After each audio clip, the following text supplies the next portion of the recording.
Uma pessoa está perguntando se o nosso eu superior nos envia impulsos para os quais nós não estamos preparados. Não, isto não pode acontecer. Se o impulso vem do eu interior, do ser superior, ele é um impulso para nos colocar no nosso estágio seguinte. E então nós podemos, por nós mesmos, não conseguir dar este passo. Porque o passo seguinte é sempre uma coisa nova para nós. Então nós nem podemos imaginar qual seria. Então nós recebemos um impulso naquela direção. E é sempre algo que nós podemos sim fazer. Claro que para o eu superior dar um impulso é porque nós sozinhos não daríamos aquele passo. Então seria um estímulo. E como sabemos, pergunta a mesma pessoa, se um impulso de entrar no monastério e de ser monge é da personalidade ou é da alma? Sim, para que uma pessoa ingresse no monastério, ela é ajudada a ser esclarecida se esse é o mesmo caminho dela. Então ela passa por entrevistas, ela é observada, enfim, há toda uma preparação. E se houve algum engano, todos se enganaram. Mas nunca fica somente a cargo de um decidir isto. Claro que aqueles que vão conversar com a pessoa, que vão ajudá-la a ver se é mesmo essa a vocação dela, se é isso mesmo que ela quer, são pessoas de diferentes temperamentos. Então a gente procura ajudar a pessoa da melhor forma possível. De forma que quando alguém tem uma vocação verdadeira, não há dúvida que isto veio da alma. Agora, quando é algo da personalidade, às vezes se pode perceber que não é uma coisa profunda, então pode-se ajudar aquela pessoa a fazer um caminho que a ajude. Não precisa ser no monastério, mas se a pessoa não tem uma segurança nesse sentido de qual é o caminho dela, ela pode colaborar com o monastério. Não precisa entrar no monastério, ela pode colaborar. Ela pode ajudar o monastério, ela pode participar dos trabalhos externos do monastério. Tem muitas formas de quem não tem aquela vocação colaborar, ajudar e participar. E se nós poderíamos falar a respeito das repetições, acho que a pessoa está se referindo às repetições das orações, não? E às repetições dos mantras também, porque às vezes nesses trabalhos a gente repete várias vezes os mantras e as orações. As repetições correspondem a confirmações. Então, se você está usando um mantra, se você está pronunciando uma oração, se você a repete, se ela é repetida, como às vezes nos pedem certas orações repetir 150 vezes. Não? E quando se pergunta, tanto assim? Devia ser 3.000, 5.000. Por quê? Porque isso é uma confirmação. Não é? Isso é uma confirmação e se a oração é verdadeira e se ela é repetida, se ela é confirmada, isso passa a influir inclusive nas células físicas do corpo. Não só do corpo físico, mas também dos corpos sutis. Então, digamos que seja recomendada uma certa oração, 150 vezes. Olha, se aquilo não chega a tocar até as células físicas do corpo, é porque ela foi mal feita. Mas se ela foi bem feita, as nossas células estarão atingidas pela nossa intenção, quando estamos orando, e pela energia da oração, e por aquilo que a oração representa como energia. E qual o significado das velas acesas nas manifestações de Mahindra? Quando nós levamos uma vela acesa, naqueles momentos, nós estamos simbolicamente trazendo a nossa alma acesa. A vela está representando a nossa alma, o nosso ser interior. E se eu acendo uma vela e vou com a vela acesa, eu estou me confirmando como alma acesa. Tudo aquilo que acontece nos planos internos, tudo aquilo que acontece nos planos profundos, reflete aqui. Então, uma forma de você concretamente dizer que a sua alma está acesa, você vai com uma vela acesa na mão. Agora, quem não faz isto nesse sentido, está seguindo algo que foi pedido, então está sendo obediente, está contribuindo para a harmonia geral. Porque vocês notaram, quem foi as aparições, o quanto harmonioso é nós ficarmos iluminados naturalmente, por fogo de verdade. Não sei se vocês perceberam o quanto é diferente vocês estarem na iluminação das velas e estarem com esta iluminação elétrica daqui. Não sei se vocês conseguem ver a diferença. Além da parte espiritual, não? Então, em vez de nós andarmos com essas lâmpadas, vão todos com velas acesas. Isto é muito diferente, como energia, como vibração e como beleza também. Porque se nós temos esta intenção de estar ali com a alma acesa, estamos com esta vela para nos lembrar disso, segurando a vela. Não apague sua alma, não apague sua alma. Então isto já é um grande exercício. E se nós poderíamos falar sobre Astacheran, o arcanjo Miguel teria que estar em contato mais direto com a humanidade. Então, criou Astacheran. Astacheran seria o aspecto material, o aspecto de possível contato com a humanidade, porque o arcanjo Miguel não poderia fazer o que Astacheran fez, nas comunicações e tudo isto. Seria muito estranho que um arcanjo fizesse as comunicações que Astacheran possibilitou. E toda a instrução que Astacheran deu para todo um grupo no início da Operação Resgate organizada e encarnada, seria impossível aquele tipo de instrução e aquele tipo de contato ser feito por um arcanjo. Então Miguel criou esse prolongamento que nós conhecemos como Astacheran. E por que não conseguimos manter a paz que sentimos quando na presença de Mahindra? Sim, porque nós ainda não temos a paz dentro de nós. A paz dentro de nós está num nível muito profundo. E ali, Mahindra, fazendo este trabalho, nas nossas mônadas, nos nossos níveis mais profundos, ela faz com que a gente possa sentir e perceber esta paz. E, aliás, ela diz que quem não tem paz pode entrar no coração dela, que vai encontrar a paz lá e que vai ficar em paz. De forma que isto é algo muito extraordinário na nossa vida. É extraordinário. E claro que se nós estamos ali numa situação extraordinária, numa situação de exceção, estamos dentro de uma paz que ela forma ali, claro que a gente pode não conseguir mantê-la, mas já foi batizado por aquela paz. Nós já fomos batizados ali pela paz. E mesmo que a gente saia dali e não consiga mantê-la, batizados nós já estamos. Então já foi colocado ali uma coisa.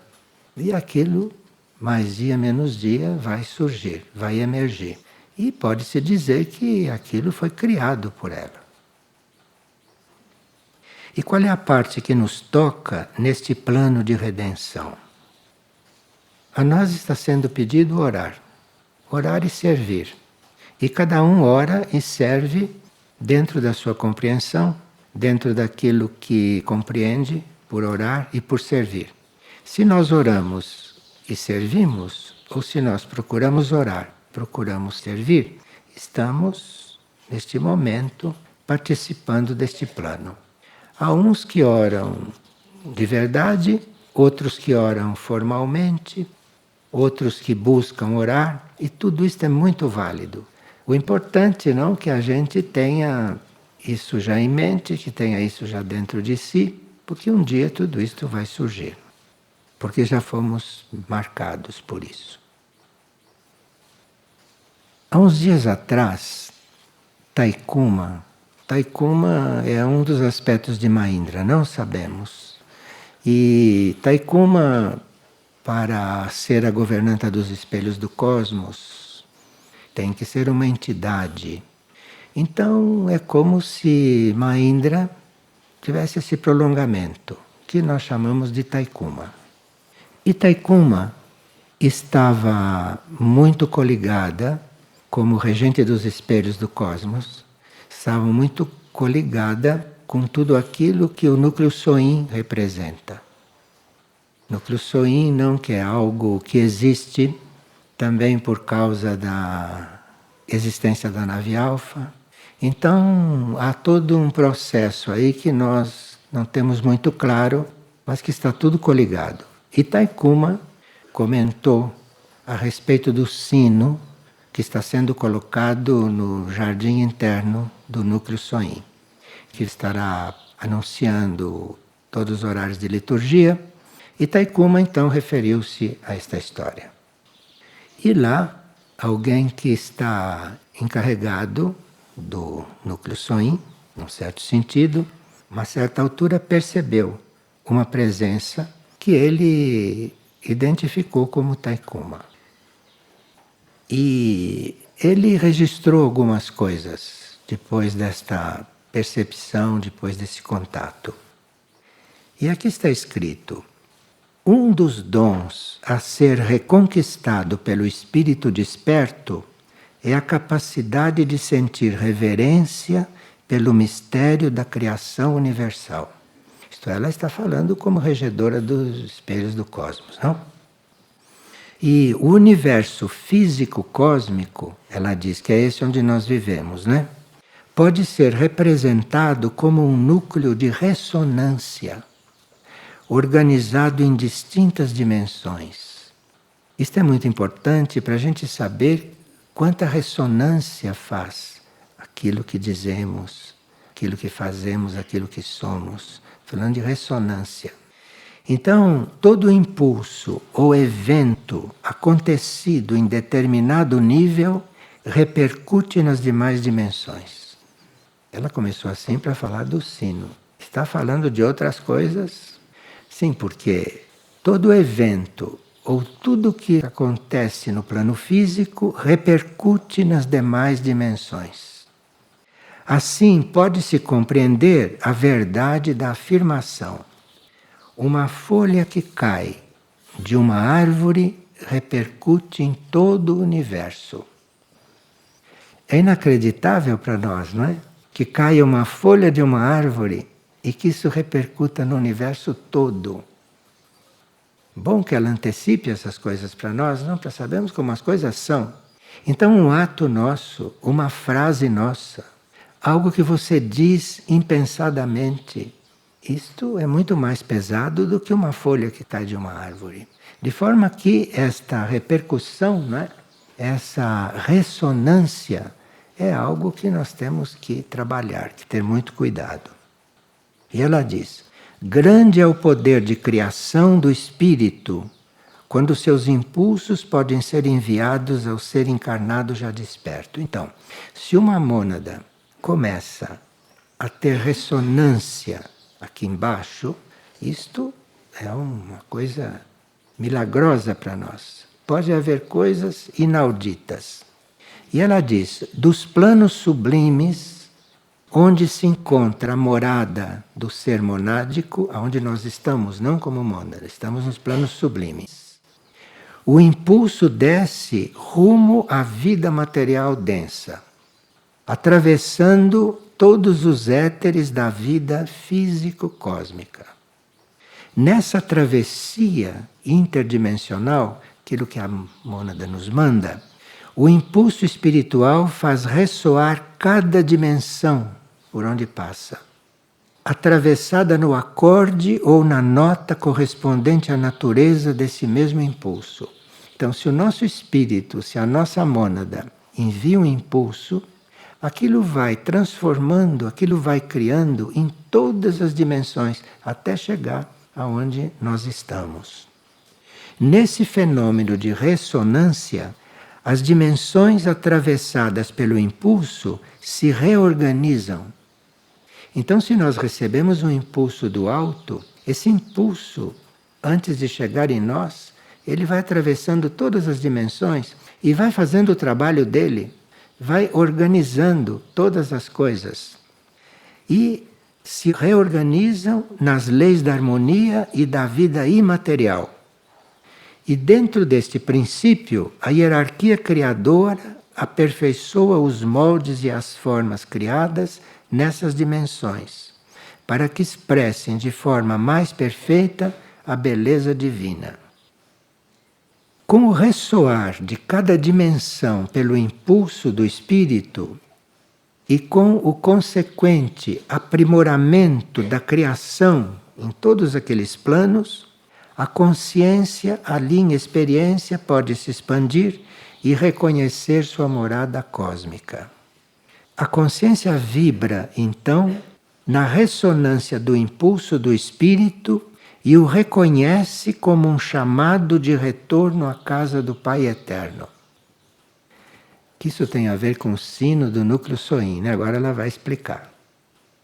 Reconhecei nesse princípio de ressonância da vida universal o significado e o trabalho oculto de um sino. Sim, aqui vamos pôr um sino para chamar as pessoas para a liturgia. Mas não é por isso que se pôs o sino ali, porque você pode chamar para a liturgia de muitas outras formas. E quem está compenetrado da liturgia não precisa nem ser chamado. Na hora da liturgia está ali e pronto, não é assim? Então, para que se pôr o sino? Não, se pôs o sino porque tem coisas aí. E ela diz: reconhecei nesse princípio de ressonância da vida universal o significado e o trabalho oculto de um sino. Eis a razão da sua presença universal em quase todas as religiões e culturas. Quase todas as religiões, quase todas usam sinos para chamar as pessoas. O ressoar de um sino representa o impulso enviado pelo espírito para a consciência encarnada nas dimensões mais densas. Como esse sino vai começar a funcionar semana que vem, não? É bom que a gente saiba o que está acontecendo, porque o sino foi colocado ali e o que significa nós sermos chamados por um sino. O ressoar de um sino representa o impulso enviado pelo espírito para a consciência encarnada nas dimensões mais densas. Representa um chamado de retorno e de reencontro com a vida cósmica e imaterial. Então, criou-se o sino, porque o sino é o símbolo do chamado à vida imaterial. Se nós estivermos atentos ao som de um sino, se nós estivermos atentos a este som, vamos passar por este processo. Vamos ser ajudados a passar por este processo. A capacidade da consciência em compreender os mistérios da criação por detrás dos símbolos materiais permitem que a própria materialidade desses símbolos faça ponte e seja permeada pelas realidades espirituais que através desses símbolos se expressam. Estou preferindo ler para ficar o mais fiel possível ao que foi captado. Dessa forma, um sino pode ser um simples metal que ressoa, ou pode ser uma porta de conexão para a realidade espiritual com a qual o sino se coliga e representa. Eu vou repetir esta frase. Desta forma, um sino pode ser um simples metal que ressoa, ou pode ser uma porta de conexão com a realidade espiritual com a qual o sino se coliga e representa. E não foi só ali que se colocou um sino, mas se está colocando um sino também lá perto da casa de Mahindra. Então é bom que a gente saiba o que isso tudo representa, porque isso não são monumentos e nem sons supérfluos, não? Isto tem um significado e se todos nós somos conscientes, estaremos ali de outra forma, principalmente quando o sino estiver nos chamando. E ela diz: a diferença entre a porta de conexão e o simples metal que soa estará sempre na reverência, no amor ao espírito cerimonial e sagrado desse símbolo, de sua compreensão como reflexo do celestial na Terra. Então nós podemos ouvir um sino e ir para lá, só isso. Mas também podemos estar diante de um som, de um símbolo, não é? Que é um reflexo de muitas coisas celestiais. E aquilo tem uma energia, aquilo tem uma força, aquilo tem uma intenção, aquilo simbolicamente está nos chamando para os planos imateriais. Claro, ninguém vai à casa de Mahindra para resolver a vida dele aqui, não é? Espero. Ninguém vai subir lá para cuidar dos problemas da sua vida. Seria realmente uma deturpação de toda a energia, não, que se instala aqui. Mas aqui, nessa compreensão desse reflexo, não, que é este som, isso está nos coligando com um processo imaterial. Entendei assim, ela diz, que o sino instalado no centro do jardim do núcleo Soin deve representar um ponto solene de conexão com o espírito da nave intergaláctica que opera a cura e a iniciação do planeta e da própria vida universal. Por isso é que a gente reconheceu aquele núcleo Soin como algo que estava coligado com a nave Alfa. E agora Taikumi está explicando o que se passa. O toque litúrgico do sino em Soin deve representar a presença do coração de amor da nave Alfa, ressoando impulsos de cura para as distintas dimensões da vida material terrestre. Então existe todo esse processo e o núcleo Soin como algo que presta um serviço, não? De ressoar impulsos de cura para as distintas dimensões da vida material terrestre. Porque essas realidades são imateriais. Mas pode haver algo na Terra material que represente isto. E se nós temos consciência e aquilo passa realmente a representar, aquilo está servindo. Porque aqui ela diz que esses impulsos de cura vão para as distintas dimensões da vida material terrestre. Porque para falar com a vida material terrestre, precisa um sino material, compreende? Precisa o sino material para que a coisa ressoe aqui. Mas aquilo não tem nada a ver com coisas materiais. Aquilo tem a ver com coisas que nós precisamos nos lembrar delas para podermos viver corretamente o núcleo Soin. E por isso lá tem um monastério. Para viver corretamente aquilo. Porque aquilo está a serviço de muitas formas, mas inclusive agora está a serviço usando aquele sino para chamar para as liturgias. E ela diz, são impulsos crísticos do centro galáctico vertidos para a redenção da vida terrestre universal. Todos os sons simbólicos, todos os sons, não é só o sino, o som de um órgão, o som de qualquer instrumento de sopro, qualquer instrumento que diga respeito ao ar, isto tudo está neste rol de coisas. Então você pode ter todos os instrumentos muito bem tocados, mas um órgão é diferente de qualquer outra coisa. Então aí, o centro do jardim representa certa conexão entre a nave Alfa, o centro galáctico e o coração de Samana.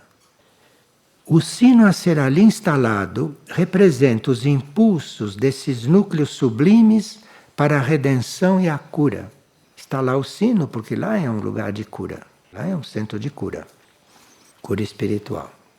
E se a reverência, o amor ao plano evolutivo e a entrega à missão cósmica de resgate animar os seres que lidam com o símbolo sino, esses impulsos encontrarão ressonância nas dimensões entre a vida cósmica imaterial e os planos tridimensionais onde vivemos. Então ali nós já temos um instrumento para nos auxiliar na conexão com os planos imateriais.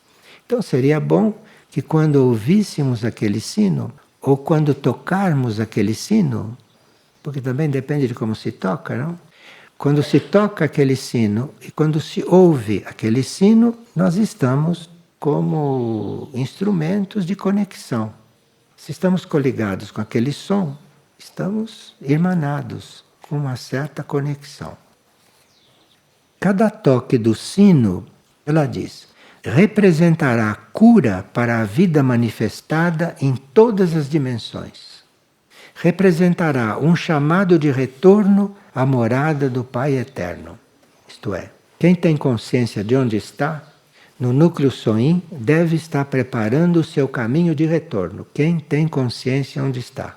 Está ali na energia e na corrente do caminho de retorno. Caminho de retorno é este caminho para o qual nós vamos, um dia, retornar ao nosso núcleo superior, nossa mônada, não? Eis a compreensão de um símbolo desde sempre anunciado. O campanário cósmico de Soin e o seu vale. Bem, aqui ela não fala do vale, nós já temos alguns CDs sobre o vale de Soin, mas vamos aguardar que ela agora fale do vale um dia, para nós termos uma outra visão daquele vale. Porque o vale está coligado ao sino, o vale está coligado, de uma certa forma, a algum caminho de retorno. Porque quando os irmãos de Erques nos chamavam, era para estar diante do vale. Então o vale é algo simbólico. E o vale parece que diz respeito ao caminho de retorno. E aqui esse assunto está sendo retomado. Porque Saruma falava do Vale de Erques de uma forma muito telegráfica, porque acho que não adiantava muito falar mais do que aquilo, mas agora parece que o assunto vai ser retomado. E o núcleo Soin ter sido feito na frente de um vale, deve haver alguma conexão com tudo aquilo que nós já aprendemos e tudo aquilo que já desenvolvemos. Então, eis a compreensão de um símbolo desde sempre anunciado. O campanário cósmico de Soin e seu vale. E agora que o símbolo ganha expressão material, o sino deve ressoar cura e reconexão ao superior, para todo o planeta e mais além. Isto tudo está coligado com a vida do planeta, isto tudo está coligado com o logos planetário, num certo sentido. A amplitude dessa tarefa fica pendente do ponto em que a consciência grupal se posicionar em relação a essas realidades. Então, a amplitude dessa tarefa, tudo o que isso representa, está pendente, isto é, depende da nossa consciência grupal se posicionar em relação a essas realidades. Então nós estamos com símbolos bastante, não só ocultos, mas bastante práticos aqui. Teríamos então que reconhecer esta tarefa do núcleo Soin e teríamos que reconhecer as nossas possibilidades como intermediários entre tantas coisas que podem acontecer. Não é?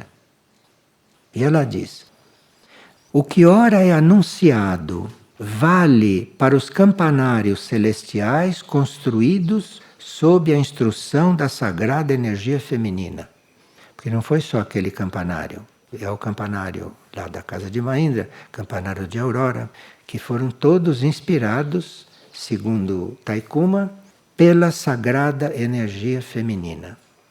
Então, como nos primeiros dias da semana vamos começar a ouvir estas badaladas lá, estes sinos, vamos começar a ouvir estes sons, vamos ver se não perdemos a oportunidade de cada vez que escutarmos nos conectarmos, porque estaremos fazendo um exercício, estaremos fazendo algo no sentido de nos conectarmos com algo imaterial e, portanto, irmos confirmando o nosso caminho de retorno.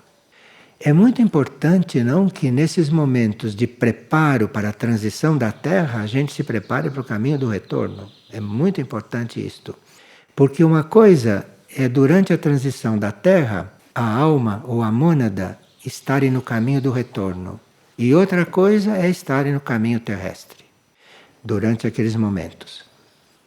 E ela diz, a cura e a iniciação da vida na matéria deve ressoar por todos os rincões do universo E em reverência e gratidão, um peregrino se integra ao sagrado mistério que o aguarda como destino último. E assina na paz e na luz do campanário dos espelhos do cosmos. Taikuma. Então, nós queríamos falar a respeito deste tipo de ressonância, uma ressonância que realmente transforma os planos e as dimensões, e, portanto, cuidarmos de fazer com que as coisas que emitimos ressoem positivamente, que ressoe de uma forma positiva.